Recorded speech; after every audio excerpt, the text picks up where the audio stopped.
Hello and welcome to Life Learnings. I'm Barry Harker and my guests today are Simon and Kristen Zammit. Simon and Kristen are parents of Cohen and Elijah. Elijah is now 4 and he has a rare syndrome called Fanconi anemia. Simon and Kristen are going to tell us about the impact of this rare syndrome on Elijah's life and their family. This is the first time they have told Elijah's story publicly. Simon and Kristen are involved in supporting other families in similar circumstances. Theirs is a story of resilience and faith in God through the roller coaster existence of the past 4 years. Welcome, Simon and Kristen. Thank you, Barry. Thank you. It's lovely to have you here and to see you again. And thank you for telling Elijah's story. He's an amazing little boy and you've cared for him so well. But tell me what life was like before Elijah. Simon. Life before Elijah. Pretty normal. Life was normal. Trying to, pay the bills, all that type of stuff, going to work. Very normal life. We had complications with Cohen, with his condition, sort of getting to the nuts and bolts through that. Also, just life was very, very normal. So Cohen had some challenges too, yes. Didn't he? Yes. So at 28 weeks, you get some news. What was that like? Oh, it was devastating. We went to get an ultrasound because they said I was quite small for how far along I was, and they found out that his heart was a different way, like it was turned around a different way, and that he only had a single umbilical artery.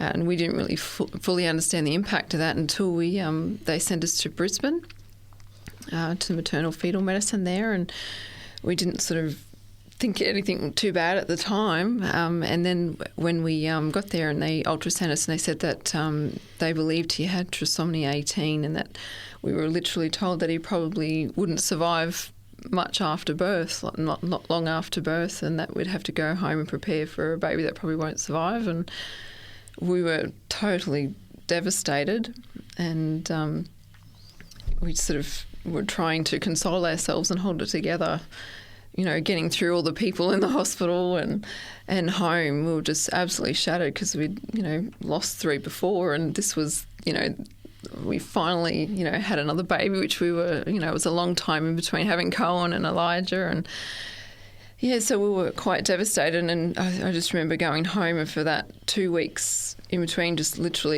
we literally mourned him. And literally were ready that we were going to have a baby. We had to prepare ourselves. And then we went back 2 weeks later for another ultrasound and got a different obstetrician, and he said, no, that's not true, that they should never have given us that diagnosis, that we actually don't know what it is, that we will have to wait till he's born, but he doesn't believe it's that So condition. this is where the roller coaster started. Oh, absolutely. So you're up 1 minute and then you're down the next. I mean, they wanted to bring his birth on prematurely. Yes. And we thought, well, the safest place for him is inside his mum, and just leave him there. And every fortnight, our trips began then to Brisbane. Every fortnight was back and forth, and what are we going to find out every time we have an ultrasound? And we just...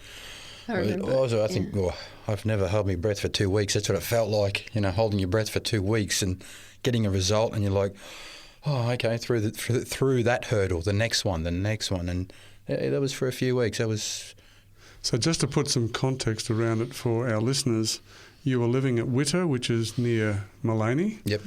On the Sunshine Coast hinterland. Yep, 102 kilometres to Brisbane Hospital. And you got to do that track quite often over the next few years. So you've already had the ups and downs even before the birth. Tell me about Elijah's birth at this point. Well, we went down and had another ultrasound when I was nearly 35 weeks. And previous to that, we're having the fortnightly visits, which were measuring his growth, and he'd sort of would be quite sporadic. He'd grow and have a huge growth spurt, then slow up, and I think in the end they decided that he must have had IUGR, which is intrauterine growth restriction, which they generally do better out than in. So they thought they'd induce us at 35 weeks. So we went in at 35 weeks to get induced, and I think our tank leaked all the water out just before we went, remember? Yeah, I remember that. Yeah, it was sort of, so we had to leave that and just go, and we got there, and I was induced. I'll let Simon tell the rest because he's... Yeah, okay.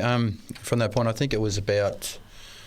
we got there in the evening. They started proceedings with Kristen, and then they put you in one of the rooms up in the Royal Brisbane, and they said for me to go home. They actually hadn't put Kristen in a birthing suite because they said the procedure takes...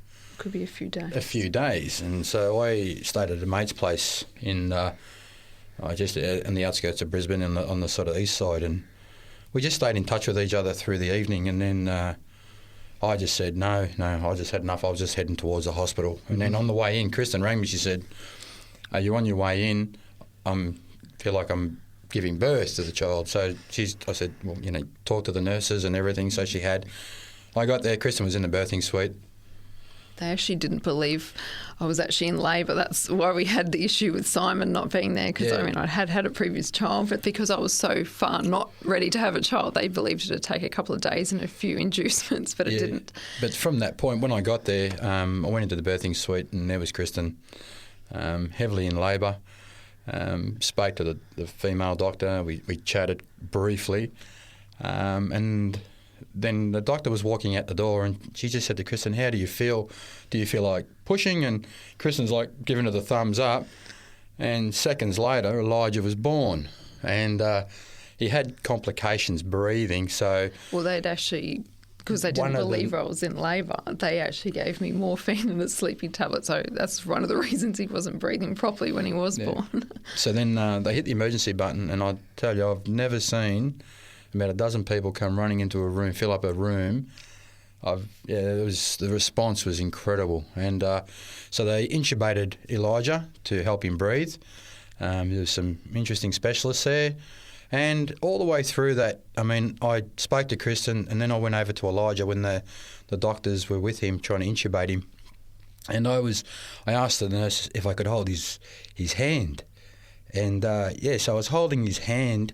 And at that point, I could tell that there was a finger missing. And one of the nurses, she said to me, you know that he's missing a finger? And I said, yeah, that makes him special.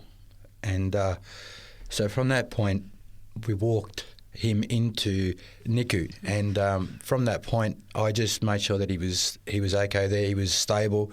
Everything was okay. So then I went back to Kristen, put her in a wheelchair, or the nurses helped me put her in a wheelchair, and then we went and seen Elijah in NICU. And that itself was just a one amazing free fall. Just at that one point, which, did we know in the next 4 years that there was going to be multiple free falls like that, where you get that rush where you don't know? People that with children and in situations, people know that situation. When you've never experienced it, it's the only way I can describe it, is like a free fall, jumping, and not knowing whether your chute's going to deploy or not. That's one of the ways I could sort of describe the situations, and it's not the only one. Elijah's put us through a few of those. And we're going to talk about some of those during the story. So, following the birth, you have a series of tests. Yeah, well, he was in the special care nursery for 8 weeks after he was born. The first 4 weeks, they were actually trying to determine a diagnosis because they knew something was wrong. And the thumbs, because he was missing a thumb on one hand and the other one it was a thumb, but it actually didn't work. So they knew that there was that was sort of the key to a genetic thing. So when we got the test back on that, they told us Fanconi anemia.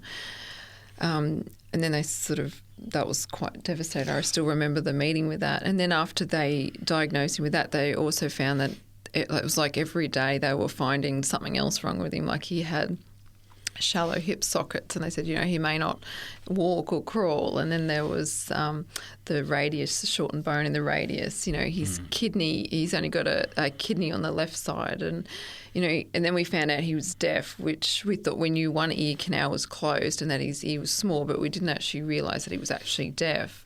And so he was severely to profoundly deaf. They just kept finding, and his heart being around the other way. He's got a right aortic arch, and they just kept finding things wrong with him. It was quite devastating because Simon was at work, had to go back to work, and he had our other son taking him to school and working, and I was in Brisbane staying at Ronald McDonald House and spending my days with Elijah and coming back to the Ronald McDonald House of a night, and it was quite full on. We got to the point where there was one specialist, and he was the head of the department, and he every so many days they would always find little things wrong, and they'd tell Kristen, and I wasn't there to support her, and I was too busy, not my choice, but I had to take care of Cohen, get to work, and do all this, and then I think that lasted for a 3-week period, and then I'd had enough, and I said, that's it, enough's enough.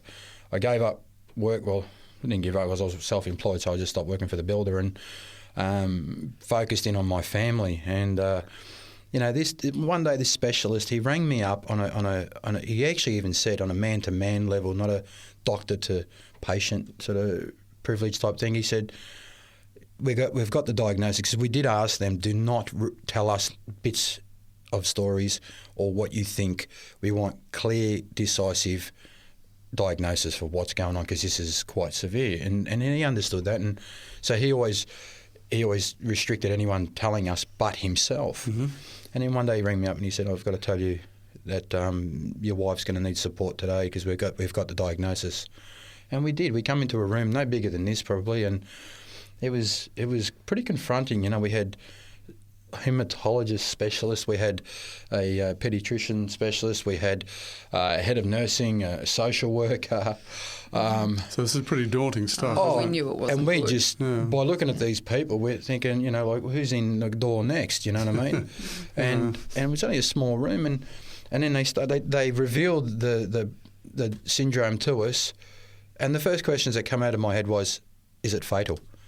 And the hematologist sort of looked back at me like, wow, I thought, well, I want answers now, not like what we're going to prepare for. We've been through so many months of this already. Let's cut to the chase. You know what I mean? And we're not ready for it, but we'd like to be forewarned. And he said it can be. That was his exact words. Was yes, it can be. So and I remember saying to Kristen, I don't mean to be disrespectful. I do. I love the Lord dearly, but I did say to Kristen one stage, I want to see how good our God is. I did say this. I said, let's see how good our God is through this situation. And I was hurt. I was angry. It was emotionally just draining, and I always like coming up with analogies, as everyone knows I know. It was just. I just thought, why? I can't handle this. I can't handle it. Where am I going to find the energy? Where am I going to find the finances because I'm not working? Where am I going to... All these questions. And then the life as a father, and then you've got the question of, here's my boy, what quality of life is he going to have? And I mean, these are questions that parents do ask. Well, that's what worried us too, because, as a doctor, they have to give you worst case scenario, but we were having worst case scenario from like every specialist, and we were terrified as to what we were going to take home because, we already had Cohen who had huge speech delays, and he had low tone, and so he didn't walk till he was like nearly 3, and, even talking and just learning. So we're thinking, Cohen's got everything, and yet he's got those issues. How much worse is it going to be for Elijah? We were absolutely terrified to take him home because they told us, that he might be blind, that we wouldn't know until he was 2, and his deafness, he's not been able to walk. Oh, it was really terrifying. Tell me a little bit more just for our listeners, tell me a bit more about Fanconi anemia. Well, Fanconi anemia is, Simon and I both carry the gene, and when you're together you have a 25% chance of passing it on. So Cohen didn't get that, but yeah, it's a 25% chance of passing it on, so we carry it. And if we hadn't met each other, we wouldn't obviously have that issue, but it's when you both have that gene that it passes on. But it literally is no DNA repair gene. So, yeah. I mean, it's quite rare, but in Queensland, Elijah's one of 2 children. Yeah. That's pretty rare. In Queensland, yeah. And we only just recently met the family. And we knew them, but we didn't know their child had them. We knew them for some time, and we'd see each other in the hall, g'day and hi, and how's your treatment going, blah, blah. And then mentioned Fanconi, and it was just like, yeah, well, like, and they knew of another child, but we didn't know, and they didn't realise it was Elijah. So Fanconi anemia is a condition where it's genetic. And there's multiple disabilities, but there's also... It doesn't affect everyone the same. Elijah's on the severe spectrum. Yeah. Same with his size, because, he's 4.5. He's only just hit 7 kilos. He's on the worst side of the spectrum. He's got all the multiple congenital abnormalities, whereas like the other child that we know, he's actually was diagnosed when he presented with bone marrow failure. They never knew he had Fanconi anemia. He was slightly smaller in stature than the other children, but other than that, he was like normal. No missing fingers. Everything was fine. So it just depends on severity. And one of the key things about Fanconi anemia is the possibility of blood cancer, isn't it? Yeah, bone marrow failure. Yeah. Bone marrow failure. And so you're facing these issues almost daily. Then you get this diagnosis, and things look pretty black. You don't know how you're going to survive economically because you really needed support at home. Yeah, well, he was on 3-hourly feeds.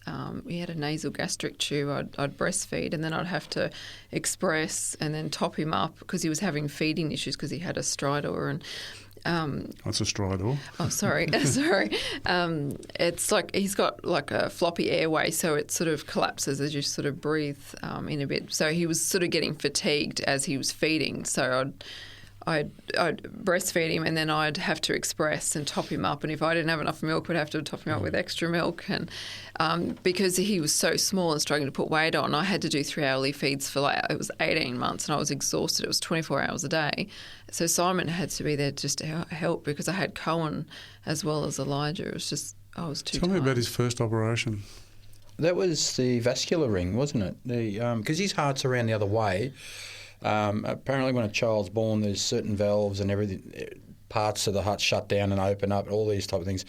And what happens, this vascular ring was closing his around... Yeah, it goes around his trachea. Yeah. I think you call it. And as he gets older, everything gets bigger and it tightens. So this time they can come in from the sternum, but this time they come in from the back because his heart's turned around the other way. And he looks like he's got a big shark bite underneath his left arm, and it'll be a good scar to tell a few people later on. So that was the first one. Yeah. But that there were others, weren't there? Enough. Yeah, that was the first one. That one, he was only 4 months old then, and he only weighed, 3-something kilos. Yeah, he might have been just 3 kilos. Yeah, and that was the first one, and he got fitted with his hearing aid a couple of weeks later. Yeah, that was that one, and then there was the hip. They tried to. Oh, I can't remember that was. Yeah, they put him in a hip spiker. The hip spiker, yes. They had to cut the tendons to put him in a hip spiker because of his hips, but he was in so much pain on the right side because of the hip spiker. They apparently couldn't get it in, couldn't feel it, because he's not meant to have X-rays or CAT scans because he doesn't have the DNA repair gene. To him, he doesn't have the ability to repair any damage from radiation, so they're, very cautious with that sort of thing. So they couldn't get it in the socket. So they ended up having to cut the right hip spiker off. And it was a long 6 weeks after that with, not being able to move around and move his leg. He's literally in a sitting position with your leg up. So, Simon, you described to me the first year as living out of the Honda. Yeah, that was interesting. The multiple trips. I'd take Cohen to school because he was his first year at school. So I took him to school. The poor kid would just constantly cry because, he was always with mum, and then he's lumped with dad. That's no dream run, that one. So he's going to school. I'm going to work or trying to achieve a day's work, getting back, picking him up, dropping him off, and then rush down to the hospital, spend some time with Kristen, check Elijah out, and then somehow get back to home, pick him up from where I dropped him off in the evening. That lasted, like I said, for about 3 weeks, and I just had enough. It was getting a bit dangerous, sleep deprivation and everything like that. So I just thought, right, Lord, I need your help, and over the last 4.5 years, it's been interesting, very interesting. Now, the second year was a bit quieter. Yes, well, the first year we had multiple appointments with everyone establishing, trying to see where he sits in things, sort of thing, and establishing diagnosis. So we were doing, sometimes it'd be 2 and 3 trips to Brisbane because everyone had clinics on different days. It was even sometimes 4. it was just incredible, and even overnight stays. And then we got to a point and we just said, he's doing okay. He wasn't in any danger. And we just started trying. We in a way, we really took control of the situation. We just said, hey, that's if he enough. Doesn't need it. He doesn't need it. Yeah. Can we back off? Can we reschedule here? Not that he was in any danger at this point. And then that was it. And then we just sort of started trying to have some of a normal life. And I know you were very interested, Kristen, in finding out more about the syndrome and what you could do to help. Yeah, no, we actually didn't want to look up what Fanconi anemia was. That's one thing we've actually never did because after what happened in the nursery with all the doctors telling you worst case scenario, which is their job, and I understand, it's very hard because you feel like they're attacking your child and you sort of become protective. We just decided not to do it because we didn't want to limit Elijah by someone else's expectations, or what happened to someone doesn't necessarily mean that would have to happen to you. So we just thought we won't look it up. We understood the condition, but we didn't want to go searching. But you're also well informed about the various aspects of his condition. Yes, but what we did is sort of looked into health-wise what we can do to keep him as healthy as possible in that regard. Yeah. But There was, we were going through this and doctors were telling us they'd never seen a child with Fanconi, specialists, head of their departments. And they would say, I'd say, well, how many kids with Fanconi have you come across? And they'd go, oh, I've heard of one. You've heard of one? You've never dealt with one? No. And we're like, where are we in this? It was just daunting.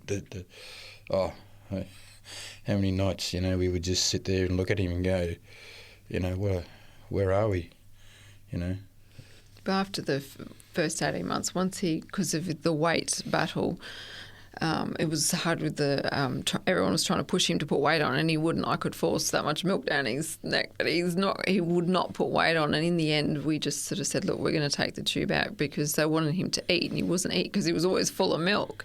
So we actually took the tube out and just prayed about it and said, he's got to survive this. He can't live with a tube for the rest of his life. Well, he could, but it wouldn't be much of one. We took it out and he started to put weight on, started to eat. So there was a few times where it went back down if he got sick or lost weight. We kept it out, and it was probably we had then 6 months of what we would call a new normal. It was a quieter normal, where our hospital appointments were reduced. I was still breastfeeding, but I wasn't expressing and tube feeding. So that was good. Yeah, so we had 6 months of normality, and then in the August of 2013, I was meant to fly with the boys down for a break down to my parents. And Mum had come back with me, and we'd just been to Brisbane, I think, that day. We got back. It was Tuesday. Yeah, it was the Tuesday, that's right. And meant to fly out on the Thursday. Yeah, no, it was the next day. Okay. Yeah, it was the next day we were meant to fly out, and I got a call from the paediatrician to say that Elijah's bloods hadn't come back good, which we'd actually had done a couple of days earlier or a day earlier, and that we needed to go to Brisbane, I think, wasn't it? Did we have to go to Brisbane? No, we went straight to Nambour because he needed a blood transfusion. Oh, that's right. Yeah, so they said it looks like he's possibly having bone marrow failure. We had to go get a blood transfusion, which we did, which was a very interesting thing to see someone's. It was quite confronting for me. I've struggled to see the blood of someone else in a bag going into your child. That was really interesting. But so that was the next roller coaster with Elijah was literally the year before his transplant was just every 3 to 4 weeks we were getting blood transfusions, going to hospital, getting transfusions. So he's transfusion dependent throughout that yes, year. He was from the August right through to the May the following year. He was having transfusions every 3 to 4 weeks. Also the infections that were Plus involved. also because his neutrophils, which are the things that protect you from bacterial infections, were very, very low. He was in and out. Every time he got a fever, we had to go to hospital. So he had, because he's got a single kidney, he got, I think, 2 UTIs. He had, so we were in and out of hospital all the time. So you had to keep him isolated as much as you could as well, didn't you? Yes. Well, it was, not everyone does it. They were advised to watch what contact they're in mainly because we wanted to protect him, but also we were fatigued, being in and out of hospitals. We just couldn't cope either, and just the extra stress. So, yes, he was literally in isolation from the August through to, it's like 2 years, I think now, isn't it? Yeah, pretty much. Yeah, where we've had to be super cautious, not going to public places. The only public place we really went was to the hospital, wasn't it, for only 2 years. It was home and hospital. And Elijah, it's funny, last night we stayed somewhere on the way down, and it was a hotel, like a motel, and we put him in the bed, and he goes, "Oh, are we at hospital?" Because there's all the white sheets, and he goes, "Is this my TV? And is this my?" But yeah, because he's so used to that environment, that's all he knew was hospital and home. That's literally been all his life. Actually, he's never really had much exposure. Tell me about the bone marrow transplant. Yeah, well, that was in the November. That's huge. Yeah, in the November before the May he had his transplant. The November they rang us up and said that he needs to have a transplant. And I think they booked it for the December, wasn't it? Yeah. No, January the 2nd.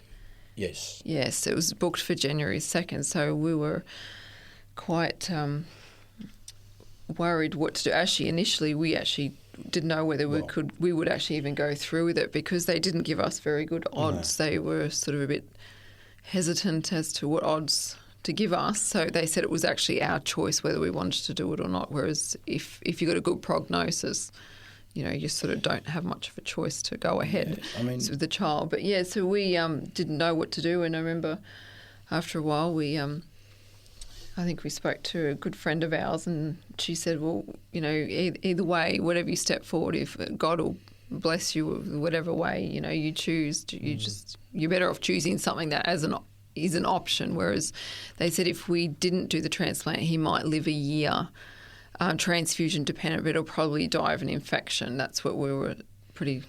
Yeah. We had specialists from ICU even saying that, what they have to go through is like it was crazy. This is a specialist telling us this. Remember that guy? He's basically said, you're going to put the child through an incredible procedure, and whether he survives, and all these scenarios, and we're left with this. We have to make a decision, and like Kristen said, they didn't give him long to live. Transfusion dependent. And when we made a decision, we went ahead with it, and what a leap of faith. It moved a few times. It went from January 2nd to March. Yeah, the specialist, the oncology specialist, he worked in the Fanconi Institute in America, and he was well versed with Fanconi kids, and he was sort of heading the program here in Australia. And, we talked with him, and then he gave us a sheet of A4 paper once and what could actually happen. Oh, yes. And then Kristen was reluctant to show me what this sheet had on, because they go through all the drugs can cause. And I basically looked at him and said, right, if the Fanconi don't kill him, the treatment will. And he said, not necessarily. And we're like, I'm looking at this sheet, and the odds every time, because to transplant, they have to go through a series of tests to see. Yeah, they test your heart, your kidneys, lungs, all this type of stuff. It's almost like the space program, And, they're testing him, and every time Elijah's not ticking any boxes. It's like... Well, the kidney, when they did the kidney function, it was the week before we went into transplant. We knew he only had the single kidney, but we thought it was functioning fine. And they actually came back, I think it was at 29% function, and that changed the odds even worse, because a lot of the chemos they give them actually are like quite toxic to the kidneys. And they said, look, worst case, he could end up with kidney failure and be on dialysis. And then, so that was another thing we had to do, because that's apparently something that a lot of kids, even with good, healthy kidneys, struggle with, is just processing all the toxins out of their body that the kidneys got to break down. So that must have been a pretty stressful time. Yeah. Well, I mean, you walk into a room, you walk through an airlock, you have to scrub yourself, like hands and up to the elbows down. You wear a gown, you go in, everything that comes in with you either has to be packaged brand new. And alcohol wipes. Alcohol wiped, the amount of tubes of alcohol wipes we went through was incredible. I had the cleanest hands I've ever had in my life. And then and the room is no bigger than 7 metres by, like 3.5 metres. And we lived in that room for 2 months. And Kristen and I were like 12 hours on, 12 hours off. And, sometimes it was like shifts. If one of us was tired, the other one would take over for a double shift, and you'd be completely exhausted after that. And you're looking at a child that's taken to the edge of his life. And if his bone marrow doesn't take, well, he's going to pass. You're living with this confronting you in your face. It's, like I said, it's the sharp end of a stick. No matter which way you go, you're going to get pointed by it. And it's pretty traumatic. And, and you talk to other families. Like there was in the RCH at the time in Brisbane, there was 3 rooms and they were always busy. And you talk to parents, you see these parents, you see them and you say hi, and you talk about what drugs your child on, what's he doing, how you combat this, how you do that. It's pretty close quarters. But you also ran into people who were facing the stresses of what you were going through. Oh, definitely. Well, a lot of their kids had leukemias. That's what we noticed. Most of the children that the parents we knew, had leukemia, whereas Elijah didn't actually have leukemia. His cells hadn't turned to leukemia, but it was failing. But we met a huge amount of people that really good people. You had a little courtyard, a window, probably 3 metres by about 1,800 high. You could look out into a pretty mediocre garden, but then the next window was into the sort of the foyer area of the bone marrow transplant unit, and it was like probably 300 mil by about, say, 800 mil high, and you'd look through this window and whoever's in the foyer there, because it was an isolated area, not many people were allowed in there, only family, if that, and limited staff.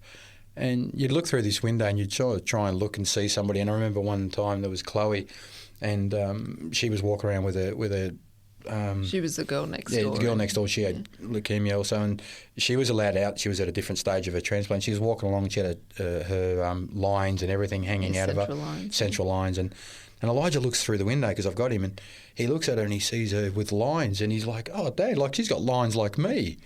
And Chloe lifts sort of side of her shirt and shows him, and he's like fascinated, like someone else is the same as him, And it was a highlight of his life to see someone the same as him with all these lines. And well, he used to think, because before he got his central line put in, he actually got a portacath put in, which is a whole other disaster. But he used to think whenever a baby was crying that it was getting its port access, because they used to needle the ports to give you a blood transfusion. So he thought every baby came with a port. That's what he thought was normal. And even in the procedure with Elijah, when they put the portacath in, what happened was there was a percentage of a collapsed lung, and he did get a collapsed lung. But they didn't know it. But they didn't know, and we were in hospital, and Elijah was struggling to breathe for quite some time, and then after they thought he had, because of the floppy airways, they thought he had swelling, so they kept giving him a steroid to take the swelling away, which actually kept him awake for he couldn't sleep. He was literally awake for, I think it was nearly 12 days, wasn't he? He barely slept, and in the end, his breathing rate dropped off. He went from 40 breaths.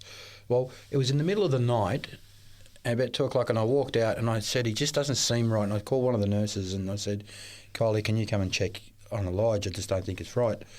He went from 40 breaths a minute down to 8 breaths in that 1 minute. And once again, there's that free fall. Hit the emergency button, and the room fills up with people like you wouldn't believe, with all these machines and everything. They stabilised him.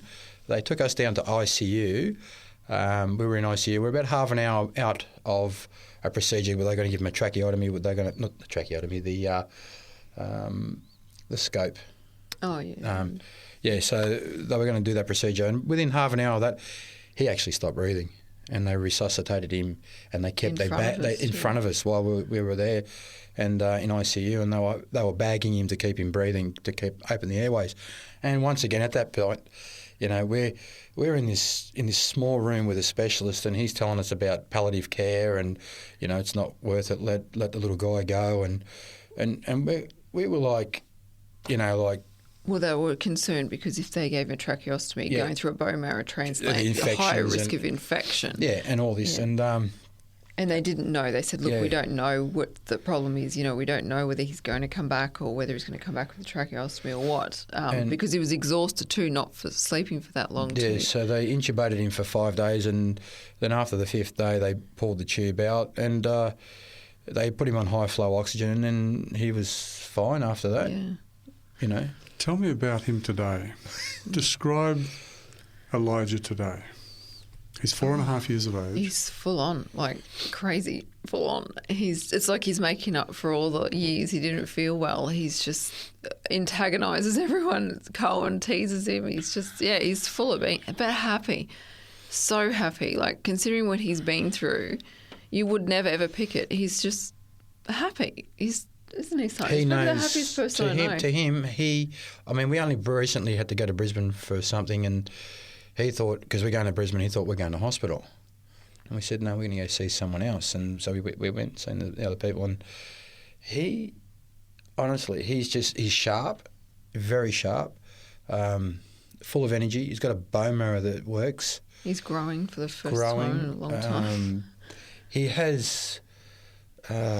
He's got a beautiful personality. Yeah. He's just so friendly and happy and just interested. He's very caring, I think, because of what he's been through himself. Even at 4.5, he's very nurturing. And if anyone gets a cut, he gets his doctor's box out. It's got the most elaborate doctor's box you'll ever see. And it's not just one box, there's about 3. Yeah, and, he sets up all his equipment. The other day he was doing it to the dog, wasn't he? He had all his stuff set up for surgery on the dog, and she ran out the door.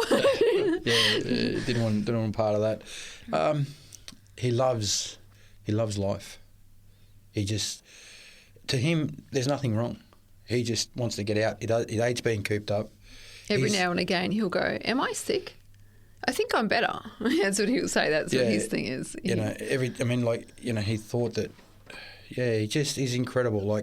For what he's been through, and you look at him at this situation now. Unbelievable for what he's been through. And people, when you tell them, they look at him and they go, "Oh, well, how old's he?" And he's 4.5, and he'll walk up to him he doesn't not a care in the world. He'll walk up and he'll go, "Are you hungry?" That's his icebreaker. "Are you hungry?" Or just, "Well, what are you doing?" or something like that. And they're just like, "Whoa, you know. Because he's still the size of he's tiny. A 9-10-month-old baby. You know, he's still so tiny it throws people. Even wherever we go, we're stared at. We have to sort of get over that. But because he's so tiny to be talking and not just, he'll have a full conversation. He's quite intelligent. And sharp. I think he's sharp beyond his years because of what he has experienced and his involvement with adults. And he just walked into the studio today. Yes. I'm Barry Harker, and my guest today is Simon and Kristen Zammit. Simon and Kristen are telling the story of their youngest son Elijah, who has a rare syndrome called Fanconi anemia. We'll go to a break now. When we come back, Simon and Kristen will continue Elijah's story. If you have any questions or comments in relation to today's program, you can call 3ABN Australia Radio within Australia on 02 4973 3456 or from outside of Australia on country code 612 4973 3456. Our email address is radio@3abnaustralia.org.au. That is radio@3ABN Australia, all one word, .org.au. Our postal address is 3ABN Australia Inc., PO Box 752, Morisset, New South Wales 2264 Australia.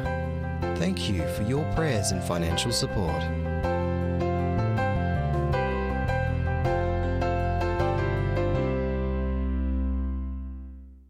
If you've just joined us, I'm Barry Harker, and my guest today is Simon and Kristen Zammit. Simon and Kristen are telling the story of their youngest son Elijah, who has a rare syndrome called Fanconi anemia. Simon, tell me a little bit about your background. I was born in Melbourne to Maltese parents. They migrated here after the war, separately. Dad came out first, and then Mum has an interesting life, a background.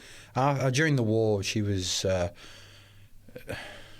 with her mum. She was born out of wedlock to a English serviceman, and her stepfather didn't want her around, so he sent her to a convent, and as you did in 1943, and she lived with the nuns of the Jesuit order, and she lived in a Knights Templars castle in Malta, and then she was a nanny for a UNICEF doctor and travelled the world.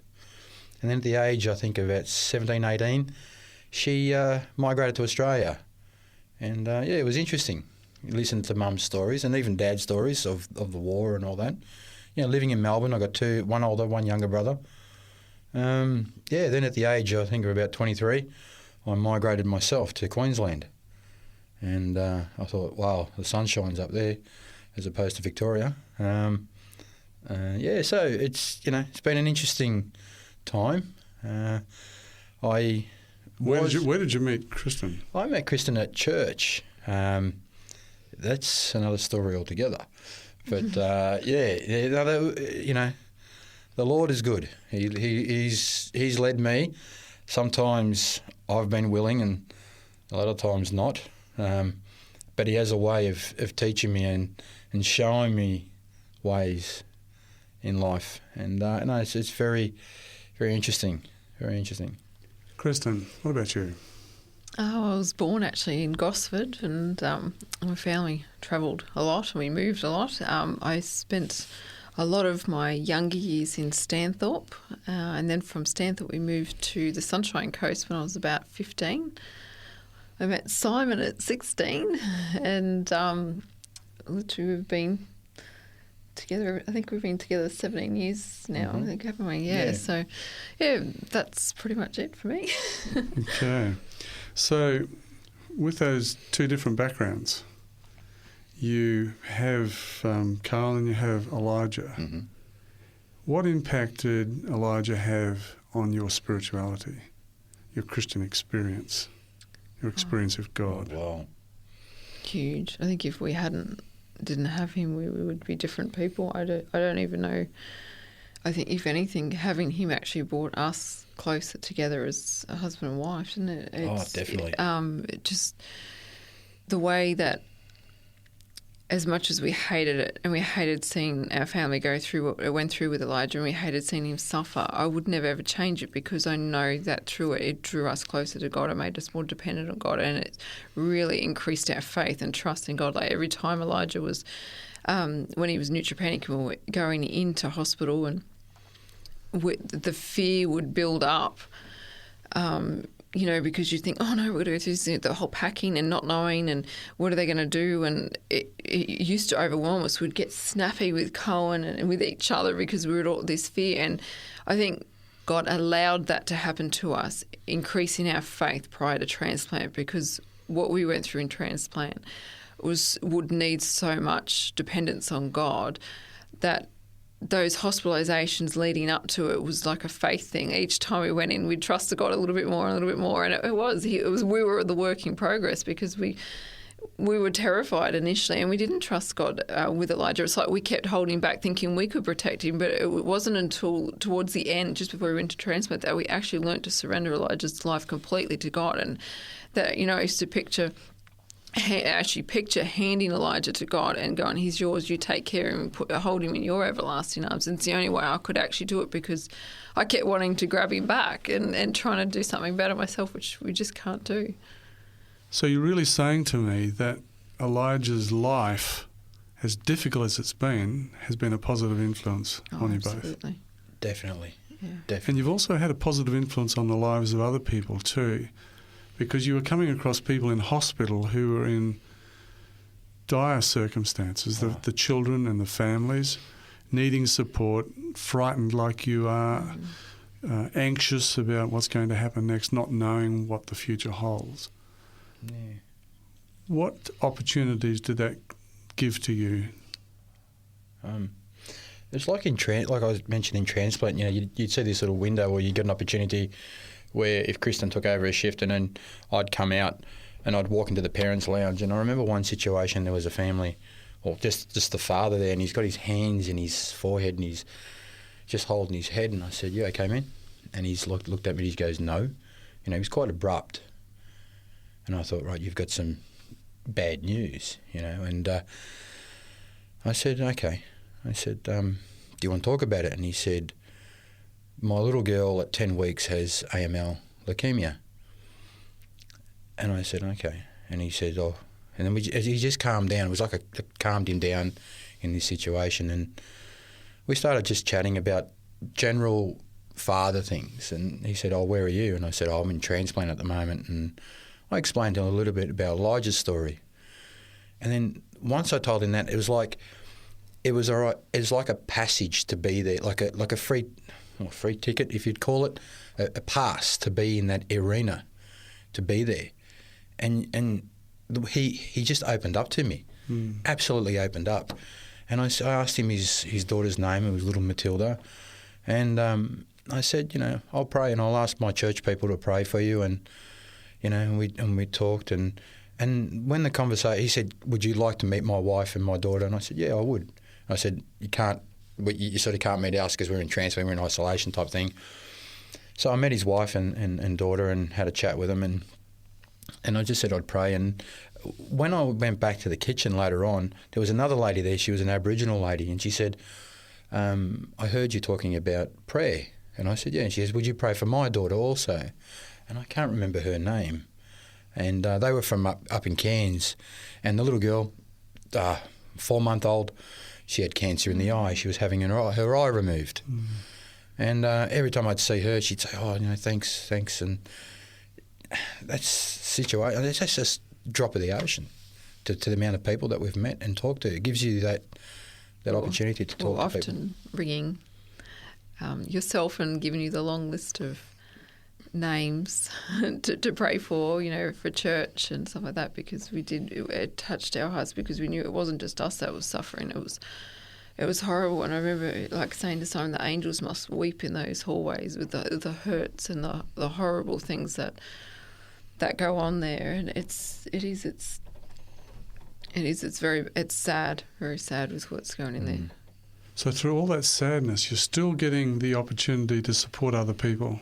Oh, yeah. So through the most difficult circumstances that they're probably ever going to face. Yeah. Yeah. Well, we still keep in contact. We actually, Yeah. unfortunately, just went to A funeral. on Friday. Yeah. Unfortunately, one of the boys, 16, we kept in contact with Barbara.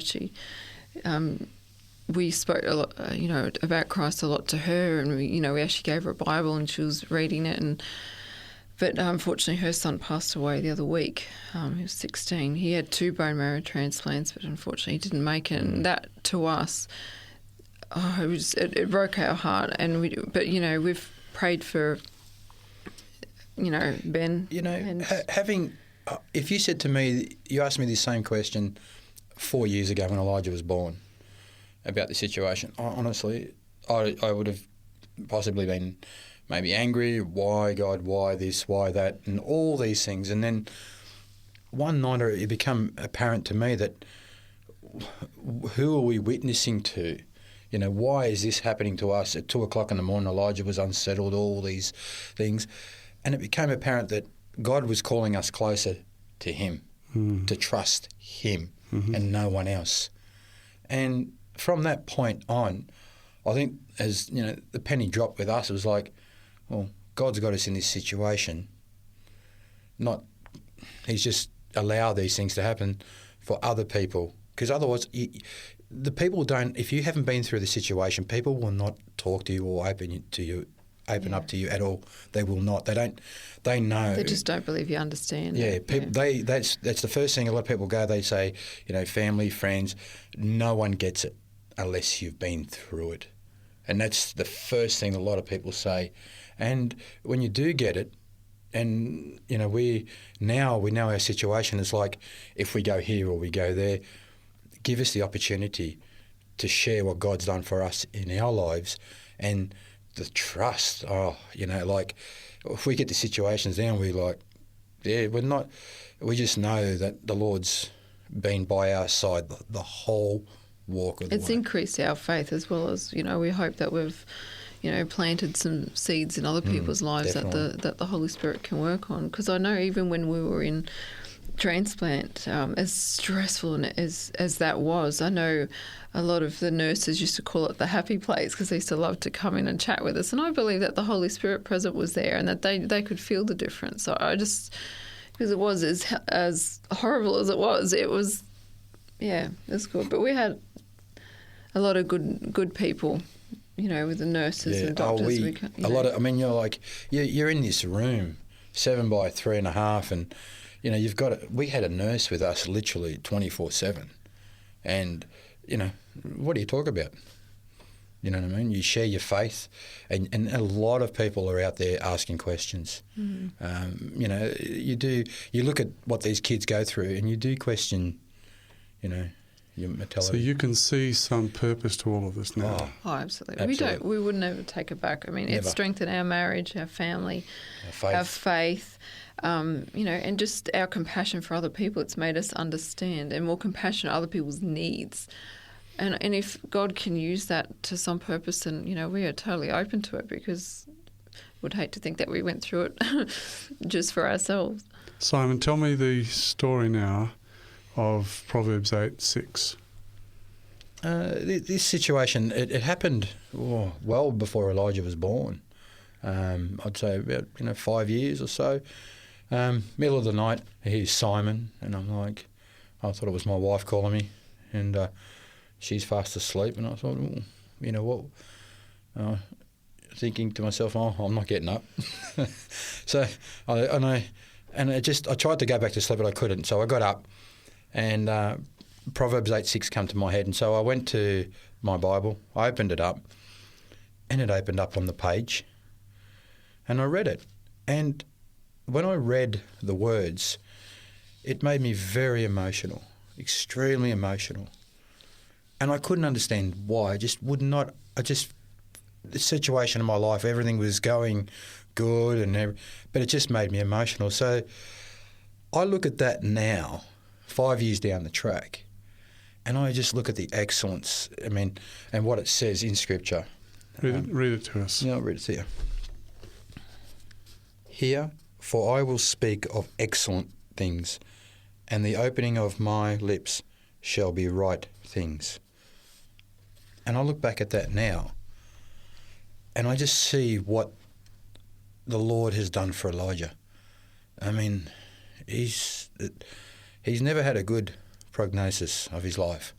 And when you, like we talked before, how he's thriving, he's happy, he knows no different. He's a typical 4-year-old, and he's just happy, very happy. He always asks us, where's Jesus at the moment? We always tell him he's in heaven building a house for him. He's so happy about that. And I look at what the Lord's done for us, Elijah, our family. It's just nothing but excellent. It's amazing. That's probably a good point to read Romans 8:28. This is another one of Simon's. Kristen had some things that she could have contributed, but didn't have them accessible because they're travelling, and so she's going to read a second passage. It's Romans 8:28, and we know that all things work together for good to them that love God, to them who are called according to his purpose. So can you see that in your life? Oh, absolutely. We know that even through the horrible things that happen in this world, that God still has his purpose, that he's still working good even in the bad. Simon, would you like to close off our conversation with a prayer? Most definite. Dear Heavenly Father, Lord, I thank you for this opportunity, for bringing us here safely today. Lord, and I just ask that you be with the people that have children with disabilities, illnesses, that you may touch their hearts, that for them never to give up hope, always trust in you, Lord, for the road is tough, it's not easy, but Lord, may you be with their children, their families, and just the support, and just for the people to understand that you're always there, you will never leave them alone. Lord, I just thank you for bringing Elijah through many situations, and for the trust that we've developed in you, for giving us strength to go through the darkest hours of our lives. Lord, please be with the listeners, and may they just have extra courage and strength to pull through situations. And that we pray these precious things in Jesus' precious name. Amen. Amen. Thanks so much for talking to me today. As one who's actually observed quite a bit of your story firsthand, I know it hasn't been easy. It hasn't been an easy journey. And I know it hasn't been easy talking with me about some of these things today, because I know they arouse deep emotions. But it's great to have you here. It's great to see little Elijah just being able to walk into the studio and talk to him today after all the things that he's been through. So thank you so much for that, and all the best in the future. Thank you. I'm Barry Harker, and my guest today is Simon and Kristen Zammit. Simon and Kristen have related the story of their youngest son Elijah, who has a rare syndrome called Fanconi anemia. Remember to tune in again next time as I talk with another fascinating guest or guests on Life Learnings. Until then, bye for now, and God bless you and keep you.